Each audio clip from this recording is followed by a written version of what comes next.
Orb, sobra na talaga si Ate Daisy. Alam mo, hindi na ako makahinga. Ha? Palagi na lang siya nakikialam sa akin. Orb, alam mo, misunderstanding lang yan. Tsaka pwede naman kayo mag-usap ng mag-ayos ng magkapatid, di ba? Paano ako makakausap yun? Sarado nga yung tenga nun. Kahit nga kausapin ko, hindi siya makikinig. Orb, love ka lang ni ate mo. Love? Love? May love ba na nakakairita? Ha? Minsan. Tawag ko sa'yo, Fred. Ano ba yan? Baby bro, O yun. Ate, please, pwede ba? Ha? Please, pwede ba? Tigilan mo na ako. hindi. Gusto lang naman sana kasi kitang tulungan eh. Hindi ka nakakatulong, ate, kaya pwedeng bumalik ka na sa atin? Ha? Hindi na kita kailangan. Uy! Orb! Abudingding! Uy!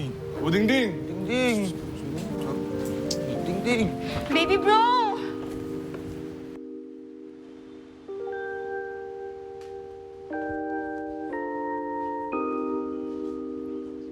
Hayaan mo na muna siya, makapagpahinga. Bigyan mo ng konting space. Tito, masama po ba ako? Hindi naman. Baka ano Baka lang. ano? Alam mo, Tito, kasalanan mo to eh. Ako? Oo. Anong ginawa ko? Eh kasi, sana hindi mo siya pinag-delivery rider. Sana hindi siya magdadrive sa labas, hindi siya mauuli ang barangay tanod, di kami mag-aaway, di ako magagalit sa kanya. Tapos ipopromote mo siya. Kaso ayaw mo, di ba? Kaya kasalanan mo! Salamat. Tinawag mo pa akong tito, sermonan mo rin lang ako. Okay. Okay. Ano?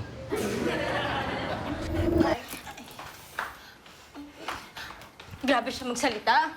Kung sigawan niya ako, parang wala akong ginawang tama para sa kanya pagkatapos siyang alagaan dahil wala yung nanay namin. Ganun lang yung gagawin niya. Ate Daisy.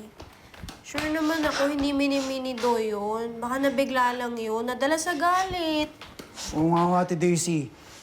Sa lato dito, si Do ang pinakamabait at magalang. Oo, Ate Daisy, kaya nga mahal na mahal ko yun eh. Hindi. Hindi yun ganon. Kung ayaw niya sa akin, hindi ayaw ko rin sa kanya, no? Casey, ikaw naman eh. Alam mo naman yung kapatid mong si Do, nagsisikap yung para sa sarili niya. Napakasipag. Nakita mo nga, working student. Baka naman meron lang siyang gustong patunayan sa sarili niya na walang hinihinging tulong sa ate niya.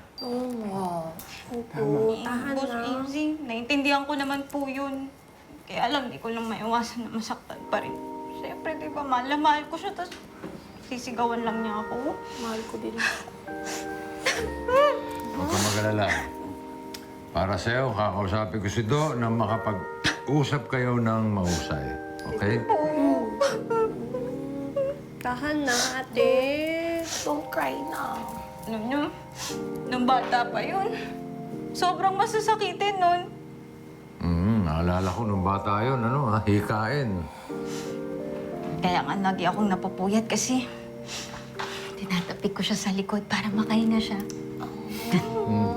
Talaga, ate? Paano nyo naman mo siya tapikin? Ano lang, kalmado lang. Ganun. Parang, ganun lang. Gusto talaga ipakita ni Sis yung love niya sa akin. Kaya lang minsan, hindi talaga siya makahinga. Kaya kailangan lalakasan mo.